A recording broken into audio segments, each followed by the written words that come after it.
నమస్తే, తెలుగు రాజ్యంకి స్వాగతం. నేను సంధ్య. ముందుగా మన తెలుగు రాజ్యం సినిమా పేజీని ఆదరిస్తున్న ప్రతి ఒక్క ప్రేక్షకుడికి పేరు పేరున ధన్యవాదాలు. ఎందుకంటే మీ ఆదరణతోనే, మీరు చూపించే అభిమానంతోనే, మీరు మమ్మల్ని ఎంకరేజ్ చేస్తున్న విధానానికి ఎప్పటికప్పుడు పాత కొత్త అనేక అంశాలకు సంబంధించి మన చరిత్రకారులు, సినీ రాజకీయ విశ్లేషకులు చిల్లాకట్టు శ్రీకాంత్ గారితో అనేక వీడియోలను మేము ముందుంచే ప్రయత్నం చేస్తున్నాము. అంతే అభిమానంతో మీరు మమ్మల్ని ఆదరిస్తున్నారు. ఈ ఆదరాభిమానాలు ఇలాగే కొనసాగాలి. ఎల్లవేళలా మీ దీవెనలు మా మీద ఉండాలని మనస్ఫూర్తిగా కోరుకుంటున్నాము. అలాగే మన తెలుగు రాజ్యం సినిమా పేజ్ ద్వారా మెగాస్టార్ చిరంజీవి గారి గురించి అనేక విషయాలను మీతో పంచుకోవడం జరిగింది. ఈ నేపథ్యంలో అసలు చిరంజీవి గారికి నటించాలన్న ఆలోచన, తపన ఎప్పుడు స్టార్ట్ అయ్యింది? ఆయనకు ఇన్స్పిరేషన్ ఇచ్చింది ఎవరు? ఆ తర్వాత నటన వైపు వెళ్ళాలి, చెన్నైలో అవకాశాల కోసం ప్రయత్నం చేయాలి, దానికి సంబంధించి ఓనమాలు నేర్చుకోవాలన్న ఆలోచన పురికొల్పింది ఎవరు? ఆయన వెనుకుండి నడిపించారు ఎవరైనా? ఆయనే ఆ అడుగుల వైపు అంటే వెళ్ళాలి అని అడుగులు వేశారు? తెలుసుకునే ప్రయత్నం చేద్దాం. చరిత్రకారులు, సినీ రాజకీయ విశ్లేషకులు చిల్లకట్టు శ్రీకాంత్ గారు మనతో ఉన్నారు. ఆయన మాటల్లో. శ్రీకాంత్ గారు నమస్తే అండి. నమస్కారం సంధ్య గారు. అంటే ఆల్మోస్ట్ మన ప్రేక్షకులకైతే తండ్రితో సీఏ చేస్తానని చెప్పేసి చెన్నై వెళ్ళేసి అక్కడ సినిమా ప్రయత్నాలు, నటనలో ఆ తర్వాత తండ్రిని మెప్పించి తర్ఫీదు తీసుకోవడము, అలా జర్నీ అడుగులు అనేవి మనకి ఇప్పటివరకు తెలిసిన విషయం. అసలు అంతకుముందు చిరంజీవి గారికి నటించాలన్న ఆలోచన ఎవరిని చూస్తే వచ్చింది? ఎక్కడ ఆ బీజం అనేది మొదట ఆయన మెదడులో పడింది? అసలు ఆయన 7th క్లాస్ మొగల్తూరులోనే చదువుకున్నారు. మొగల్తూరులో చదువుకున్న తర్వాత గురజాల, పొన్నూరు, బాపట్ల, మంగళగిరి ఇక్కడంతా ఆయన స్కూలింగ్ జరిగింది. 8, 7 అయిపోయింది. 8, 9 తర్వాత 10వ తరగతికి మళ్ళీ తీసుకెళ్ళి ఆయన్ని మొగల్తూరులోనే వేశారు. పెన్మత్స రంగరాయ జిల్లా పరిషత్ హై స్కూల్లో వేశారు. వేసిన తర్వాత ఈయనకి సత్యప్రసాద్ గారని ఒక స్నేహితుడు ఉన్నాడు. ఇంకా సత్యప్రసాద్ గారితో చిరంజీవి గారికి సత్సంబంధాలు ఇప్పటికే ఉన్నాయి. సత్యప్రసాద్ గారు ఏం చేశారంటే పరధ్యానం పరంధామయ్య పంతులు అని చెప్పి ఒక ఏకపాత్రాభినయం లాంటిది ఒక నాటికలో పరధ్యానం పరంధామయ్య పంతులు ఈ పాత్ర రాసిన తర్వాత చిరంజీవి గారు వాస్తవానికి అప్పుడు ఆయన్ని శంకరం అని పిలిచేవాళ్ళు. శంకరబాబు, శంకరం అనేది పిన్ని, వీళ్ళందరూ చాలామంది పిన్నులు ఉండేవాళ్ళు, వీళ్ళందరూ శంకరం అని పిలిచేవాళ్ళు. శంకరబాబుని స్కూల్లో పిలిచేవాళ్ళు అనమాట. కొణిదెల శివశంకర వరప్రసాద రావు పూర్తి పేరు అనమాట. రావు అనేది ఇంట్లో వాళ్ళు పెట్టింది కాదు, చిన్నప్పుడు ఎప్పుడు ఆ రావు చేర్చేసాడు ఎవరో స్కూల్ టీచర్. సరే, ఇప్పుడు ఇక్కడ ఏమైందంటే రిహార్సల్స్ జరుగుతుంది అంటే రిహార్సల్ సత్యప్రసాద్, శంకరబాబు చాలా సన్నిహిత మిత్రులు కదా. శంకరబాబు కూడా రిహార్సల్స్కి వెళ్ళాడు. వెళ్ళిన తర్వాత అక్కడ ఈ పాత్ర పోషిస్తున్నటువంటి నటుడు ఎవరైతే ఉన్నాడో అతను సరిగ్గా చేయటం లేదు. అది చూసి ఈయనకి నవ్వు వచ్చి పక్కన నవ్వాడు. ఆయన నవ్వితే వాడికి ఉక్రోషం వచ్చి నువ్వు చేస్తే తెలుస్తుంది అని అన్నాడు. చేయలేనా, నేను చేస్తా అన్నాడు. ఆయన అంటే నువ్వు చేస్తావా అన్నాడు సత్యప్రసాద్. చేస్తాను అన్నాడు. సరే మరి చెయ్యి, నువ్వే చెయ్యి ఆ పాత్ర అని వాడిని ఇంకో పాత్రకు మార్చి ఈయనను టైటిల్ రోల్ పరధ్యానం పరంధామయ్య పంతులు ఆ పాత్రకి ఈయనను మార్చి ఆ నాటికట్లా వీళ్ళు వేయటం జరిగింది. వేసిన రోజు ఈయన అభినయానికి అక్కడ ఉన్నటువంటి విద్యార్థులు కావచ్చు, ఉపాధ్యాయులు కావచ్చు, వీళ్ళందరూ కూడా ఒకంత ఆశ్చర్యపోయారు. అరే మనకు అసలు తెలియదే, ఇప్పటివరకు ఇంత బాగా చేస్తున్నాడే అని చెప్పేసి ఆ రోజు వచ్చేసి ఇంకొక 2 నాటికలు వచ్చాయి పోటీకి. వచ్చిన తర్వాత ఫలితాలు వచ్చేటప్పటికి ఉత్తమ నటుడు కొణిదెల శివశంకర వరప్రసాద్ అని చెప్పేటప్పటికి అరే ఫస్ట్ ప్రైజు బెస్ట్ యాక్టర్ మనకు వచ్చింది అని చెప్పి ఆశ్చర్యపోయాడు. అయిపోయింది, చప్పట్లు కొట్టారు. ఆ చప్పట్లని దీవెనలుగా భావించాడు. అయిపోయింది, అది అక్కడితో అయిపోయింది. 10th క్లాస్ పూర్తయింది. ఇంటర్మీడియట్కి ఆయన సిఎస్ఆర్ శర్మ కాలేజ్ ఒంగోలుకి తీసుకొచ్చారు. అంజనాదేవి గారు ఏంటంటే చిన్నప్పుడు జ్యోతిష్యుడికి ఈయన జాతకం చూపించడమో లేకపోతే హస్త సాముద్రికం లాంటిది ఏదో కోయిదర్ లాంటి వాడు వచ్చినప్పుడు ఆవిడ చేస్తే పెద్ద డాక్టర్ అవుతాడని చెప్పారు. చాలా పెద్ద డాక్టర్ అవుతాడంటే ఆవిడేంటి ఫిక్స్ అయిపోయారు. డాక్టర్ అవ్వాలంటే ఏం చదవాలి? ఆవిడ అదే అడిగేవారంట. డాక్టర్ అవ్వాలంటే ఏం చదవాలంటే, ఎందుకు ఇప్పుడు డాక్టర్ మాట్లాడితే డాక్టర్ అని అంటావంటే, లేదు నీ జాతకంలో ఉందంట, జ్యోతిష్యుడు చెప్పాడు నువ్వు డాక్టర్ అవుతావంట. అంటే బైపీసీ తీసుకోవాలన్నాడు. అయితే బైపీసీయే తీసుకోవాలి ఆవిడ. ఈయన సిఎస్ఆర్ శర్మ కాలేజీకి బైపీసీ గ్రూప్ తీసుకున్నారు. ఈయన కాలేజీకి వెళ్ళాడు. ఇంటర్మీడియట్ మొదటి సంవత్సరం విద్యార్థి. వెళ్ళిన తర్వాత అమ్మాయిలు ఉంటారు కదా, కాలేజ్ అన్న తర్వాత మొత్తం అమ్మాయిలు అందరూ పడి నవ్వుతూ ఉన్నారు లెక్చరర్తో సహా. ఎందుకంటే నిక్కర్తో వెళ్ళాడు కాలేజీకి. ఓకే. ప్యాంట్లు వేసుకుని వెళ్ళాలని తెలియదు. నిక్కర్తో వెళ్ళేటప్పటికి నిక్కర్ వేసుకుని వెళ్ళకూడదు అన్న విషయమే తెలియదు. మన మొగులుతూరులో అయితే గోచి పెట్టుకుని ఉండొచ్చు, ఎక్కడేంటి మనం ఇలా నిక్కర్ వేసుకొస్తే అమ్మాయిల ముందు పరుగు పోయిందని ఇంటికి వెళ్ళి ఒకటే నానా యాగే చేశారంట. సాయంత్రం మీ నాన్నగారు వస్తారు, అప్పటికి ఆయన ఇన్స్పెక్టర్ అయిపోయారు ఎక్సైజ్లో. ఆయన అడిగి నీకు ఏం కావాలో కొనిపెట్టుకుంటే గ్రే కలర్ ప్యాంటు, ఆయన గ్రే కలర్ ఇష్టం చిరంజీవి గారు. ఇప్పటికీ బ్లాక్ గ్రే, ఇప్పటికీ తెలియకుండా చిరంజీవి గారు టక్మని గ్రే బ్లాక్కి వెళ్ళిపోతారు. ఆయన తెలియకుండా జరుగుతుంది. సినిమాలకు వచ్చిన తర్వాత ఆన్ కెమెరా ఏంటంటే వైట్ కలర్ ప్యాంట్ లేకుండా ఆయన సినిమా చేయలేదు. వైట్ కలర్ ప్యాంట్ లేకుండా సినిమా చేయలేదు. ఎనీ సాంగ్ ఏదో ఒక సాంగ్లో వైట్ కలర్ ప్యాంట్ ఉంటుంది.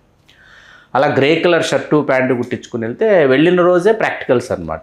ఆ ప్రాక్టికల్స్కి ఈ కెమిస్ట్రీకి సంబంధించిన ప్రాక్టికల్స్లో ఏమైందంటే ఆ కెమికల్స్ పడిపోయి మొత్తం రంధ్రాలు పడిపోయినాయి. చొక్కా కొత్త చొక్కా మొత్తం పడిపోతే ఇంటికి వెళ్ళి చూపించాడంట. చూపించి కళ్ళనీళ్ళ పర్యంతం అయితే అసలు వీడు ఎలా బతుకుతాడు, ఇటు ఇంటికి పెద్దవాడు, అంజనాదేవి గారు ఆవిడ చెప్పింది, ఇంటికి పెద్దవాడివి, వంశానికి మొదటివాడివి, ఇలా కన్నీళ్ళు పెట్టుకుంటే నీ తర్వాత నలుగురు ఉన్నారా బాబు, 2 చెల్లెళ్ళు 2 తమ్ముళ్ళు, వాళ్ళని ఎలా చూస్తావు, దయచేసి ఇలా కన్నీళ్ళు పెట్టుకోకుంటే, ఓహో మగవాడైతే కన్నీళ్ళు పెట్టుకోకూడదు, ఏడవకూడదు.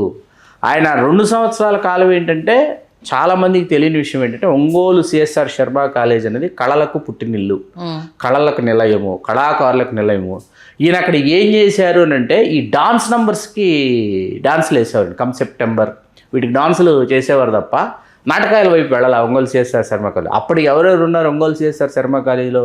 టీ కృష్ణ గారు ఈయనకు సీనియరు, ధర్మవరం సుబ్రహ్మణ్యం గారు సీనియరు, ఇట్లా మొన్న మనకు ఎంవిఎస్ హరనాథరావు గారు, తర్వాత వచ్చేసి మర్దూర్ రాజా గారు వెరీ జూనియరు, ఇట్లాంటి వాళ్ళందరూ ఉన్నారు అప్పటికి ఒంగోలు సిఎస్ఆర్ శర్మ కాలేజ్. అయిపోయిన తర్వాత ఇప్పుడు మళ్ళీ డిగ్రీ ఎక్కడికి పంపించాలి ఆలోచించారు. ఆలోచించి నరసాపురం వైఎన్ఎం కాలేజీలో వేస్తే మొగులుతూరు నుంచి నరసాపురానికి సైకిల్ మీద వెళ్ళొస్తాడని నిర్ణయించుకున్నారు అనమాట. అట్లా మళ్ళీ తీసుకొచ్చి మళ్ళీ మొగులుతూరులో వేశారు.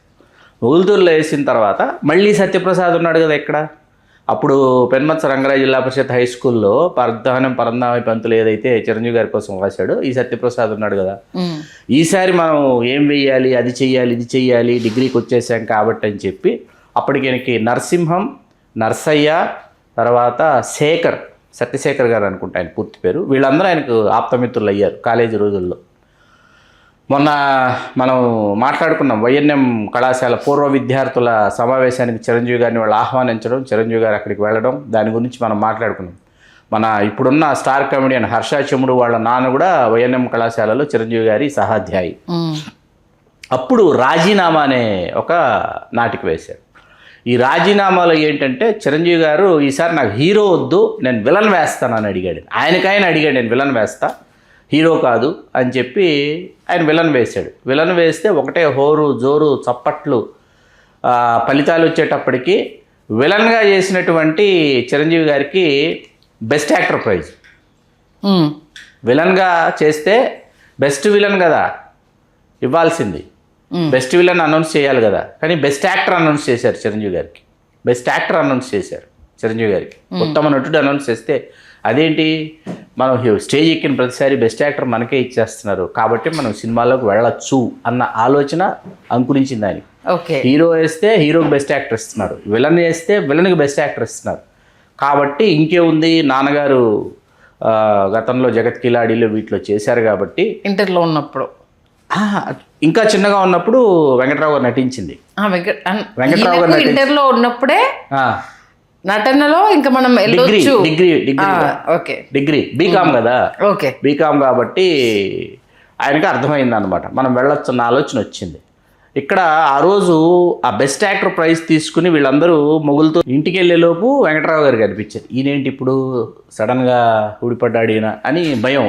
చేతిలో ఏమో ప్రైజ్ ఉంది. వీళ్ళందరూ ఫ్రెండ్స్ వచ్చేసి ఆయన హావభావాలు ఏమీ పట్టించుకోకుండా వీళ్ళు ఆయనతో, ఏమండి మన ప్రసాద్ ఉన్నాడే, ఇప్పుడు ఆయన చిరంజీవి గారి పేరు కేఎస్ఎస్ ప్రసాద్ అనమాట, ఇప్పుడు కాలేజీ డిగ్రీలో కేఎస్ఎస్ ప్రసాద్, మన ప్రసాద్ ఉన్నాడే, అసలు ప్రసాద్ ఏంటండి అసలు యాక్ట్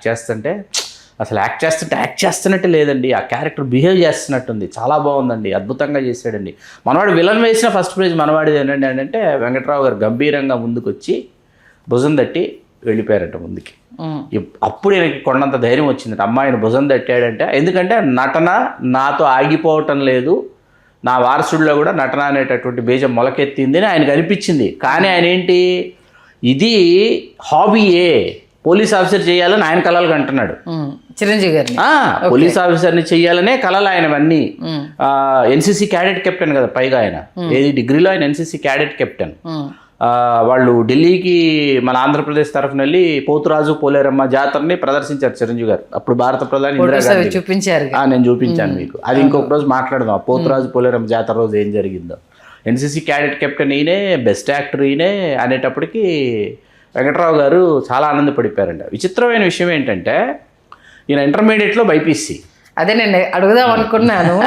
డిగ్రీకి వచ్చేసరికి బీకామ్ అన్నారు, వాళ్ళ మదర్ ఏమో డాక్టర్ కదా చేయించాలనింది, మళ్ళీ సైన్స్ గ్రూప్ తీసుకోవాలి కానీ ఆర్ట్స్ లోకి ఎలా షిఫ్ట్ అయ్యారా అనేసి. ఏంటంటే మన ఒంటికి బైపీసీలు ఇవి సరిపడవని ఆయన బీకామ్ గా ఉందామని చెప్పి బీకామ్ తీసుకున్నారు. ఇంటర్మీడియట్ ఫస్ట్ ఇయర్లో ఏమైందంటే అన్ని పాస్ అయ్యాడు ఆయన. ఇంటర్మీడియట్ ఫస్ట్ తెలుగు ఫెయిల్ అయ్యాడు. మిగతా స్నేహితులందరూ ఇంటర్మీడియట్ చేస్తారు శర్మ కాలేజీలో, అన్ని సబ్జెక్టులు పాస్ అయ్యి ఇంటికి వస్తే తెలుగు ఫెయిల్ అయ్యి దిగాలుగా కూర్చున్నాడు ఈయన. కూర్చుని ఉంటే వెంకట్రావు గారు చూశారు, చాలా అంటే చాలా దిగాలుగా కూర్చున్నాడంట. కూర్చుంటే చూసి శంకరబాబు అని పిలిచారంట. వెళ్ళి భయంగా వితుకుమంటూ వెళ్ళేటప్పటికి జేబులోంచి తీసి డబ్బులు జేబులో పెట్టి మీ స్నేహితులందరినీ తీసుకుని సినిమాకి వెళ్ళన్నారంట.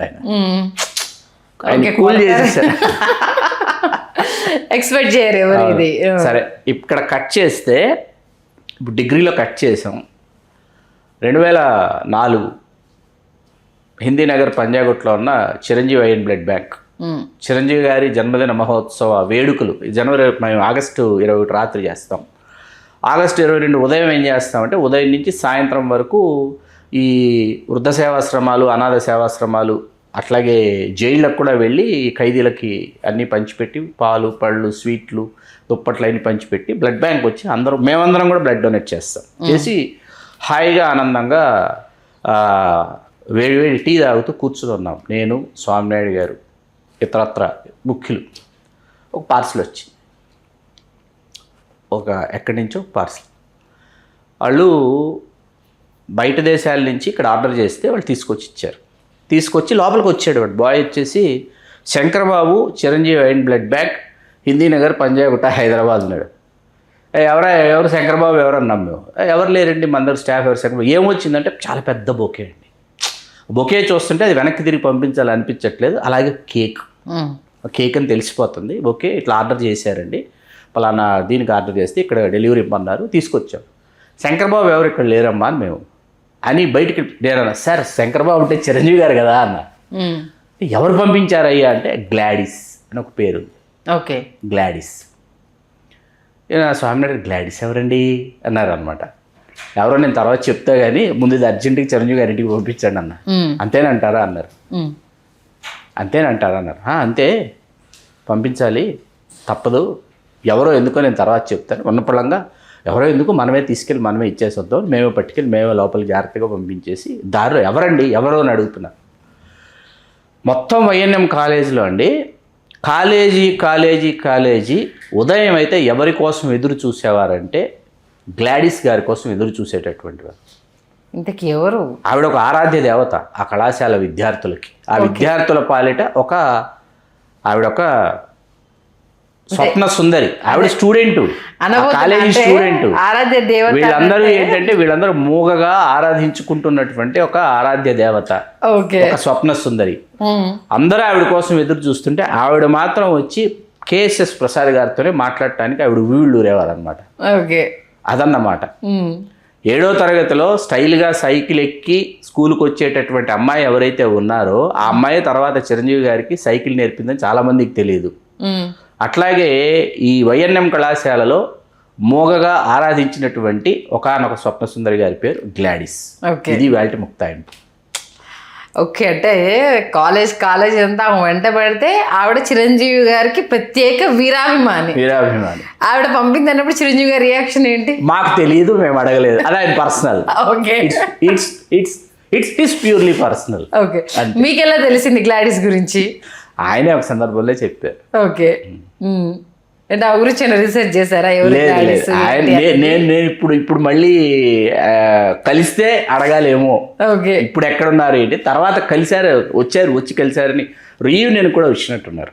ఓకే. వైఎన్ఎం కళాశాల రీయూనియన్ కూడా పూర్వ విద్యార్థుల సమ్మేళనానికి వారు వచ్చినట్టున్నారు. ఓకే. మొత్తానికి అలా స్కూల్ డేస్లో స్టేజ్ పర్ఫార్మెన్స్, కాలేజ్ డేస్లో ఎందుకు వైఎన్ఎం కళాశాలని గుర్తు చేసుకోవాలంటే చిరంజీవి గారి ప్రసంగం అసలు నేను మర్చిపోలేను. మొన్న పూర్వ విద్యార్థుల సమ్మేళనం ఆయన మాట్లాడింది, ఒక్కొక్కరిని ఒరే బాబు రంగేసుకోండి రా బాబు, ఎందుకురా పరుగు తీస్తారు, మన వయసులు తెలిసిపోతున్నాయి అనటాన్ని చాలా ఎంజాయ్ చేశాను నేను. చాలా ఒక్కొక్కరి గురించి చెప్పడం కావచ్చు, స్టేజ్ పైన వాళ్ళ అంటే హర్ష వాళ్ళ నాన్న చేశారని ఆ తర్వాత తెలిసిందని. ఆయన టీకి తీసుకెళ్లారు. టీకి తీసుకెళ్ళి చాలా జాగ్రత్తగా చిరంజీవి గారితో, మావాడు కూడా వాడు సాఫ్ట్వేరే, వాడు కూడా మీ ఫీల్డ్లోనే ఉన్నాడంట, మీ ఫీల్డ్లోనే ఉన్నాడు, కొంచెం జాగ్రత్తగా చూసుకుంటే సినిమా ఇండస్ట్రీలో ఉండి నాకు తెలియకుండా ఎవరు అంటే అదే వైవా హర్ష అంటారు కదా, అంటే ఓర్ని ఇప్పుడు నీలో పోలికలు కనిపిస్తున్నాయి, అప్పుడు కంపేర్ చేసుకున్నారంట ఆయన. కానీ కొన్ని సందర్భాల్లో ఎంత స్వీట్ గా ఉంటాయన్న మాటలు అనేది, అంటే డౌన్ టు ఎర్త్ అని కలిసిపోయే విధానం కావచ్చు, సీరియస్లీ సూపర్ అనిపిస్తుంది. అది ఓన్లీ చిరంజీవి గారికి చెల్లుతుందేమో అనేసి అనిపిస్తుంది. మళ్ళీ చిరంజీవి గారి తర్వాత ఇంకెవరు లేరండి. ఎందుకంటే తనను తాను తగ్గించుకోవడం కానీ, ఒద్దికగా ఉండటం కానీ, ఆయన ఎంత ఎదిగినా కూడా ఆయన మూలాల్ని మర్చిపోకపోవడం కానివ్వండి, ఆ క్రమశిక్షణ, ఆ అంకితభావం, సమయపాలన. ఎందుకంటే ఎవరు ఊరికే గొప్పవాళ్ళు మహామహనీయులు కాలేరు. మళ్ళీ ఎస్పెషల్లీ చిలిపితనం సార్. మొన్న బాబీతో అవుతున్న సినిమాకి సంబంధించి కూడా, బాబీ సినిమా గురించి ఏమైనా రివీల్ చేద్దామా అదంటే, బాస్ మీరు అదేం పెట్టుకోకుండా వాడు చెప్తే అయిపోతావా ఏంటి, లీక్స్ కోసం రెడీగా ఉండండి అనేసి. చిలిపితనంలో అంటే తన ప్రేక్షకుల్ని ఎంగేజ్ చేయడము, తన అభిమానులను ఉర్రీతలుగించడం అని అంటే స్టిల్ ఇప్పటికే తపన పడ్డము అంటే మామూలు విషయం కాదు. ఈవెన్ బాబీది ఫస్ట్ షెడ్యూల్ కూడా కంప్లీట్ అయిపోయింది, అతను రిలీజ్ చేశాడు. ఈ మధ్య సినిమా చిరంజీవి గారిది కానీ సినిమా అప్డేట్స్ ఏమి ఇవ్వట్లేదు, ప్రేక్షకులు అడుగుతున్నారు. రేపు కంపల్సరీ విష్ణు వాళ్ళే ఇస్తున్నారండి, మీరు నేను ఎవరండి ఇవ్వడానికి అప్డేట్స్. వాళ్ళే ఈ గంట ఇదైంది, మధ్యాహ్నం గంట కొట్టిన తర్వాత ఇదైంది అని చెప్పి వాళ్ళ అఫీషియల్ ఏమంటారు యూట్యూబ్ ఛానల్స్ ఎవరికి వాళ్ళు పబ్లిష్ చేసేసుకుంటున్నారు. శ్రీకాంత్ గారు, కాకపోతే ప్రేక్షకులు మీ దగ్గర నుండి మీరు చెప్పే విధానంలో ఇంకా కొత్తదనం కోరుకుంటున్నారు. ఇది మీరు అండర్లైన్ చేసుకోవాల్సిన పాయింట్. ఎనీహౌ చిరంజీవి గారి స్కూల్ డేస్ నుండి కాలేజ్కి వచ్చేసరికి నటన వైపు ఎలా అడుగులు పడ్డాయన్న విషయాన్ని చాలా చక్కగా తెలియజేశారు. అలాగే గ్లాడియస్ గారి గురించి తెలిసి మరొక్కసారి చిరు అభిమానులకు ఒకప్పటి ఆ college KVS YNM college CSR Sharma college Ongole, intermediate first year second year. YNM college Narsapuram. Almost అలా ఒకవేళ చిరు గారితో ట్రావెల్ చేసే వాళ్ళు ఎవరు చూసినా మరొకసారి వాళ్ళందరూ కూడా ఆ గ్లాడియస్ దేవతను గుర్తు చేసుకుని, అప్పటి స్వప్న సుందరి మా ఆరాధ్య దేవత అనుకుంటూ ఏమేమి గుర్తు చేసుకుంటారో చూద్దాం. మంచి విశ్లేషణ అందించారు, ధన్యవాదాలు.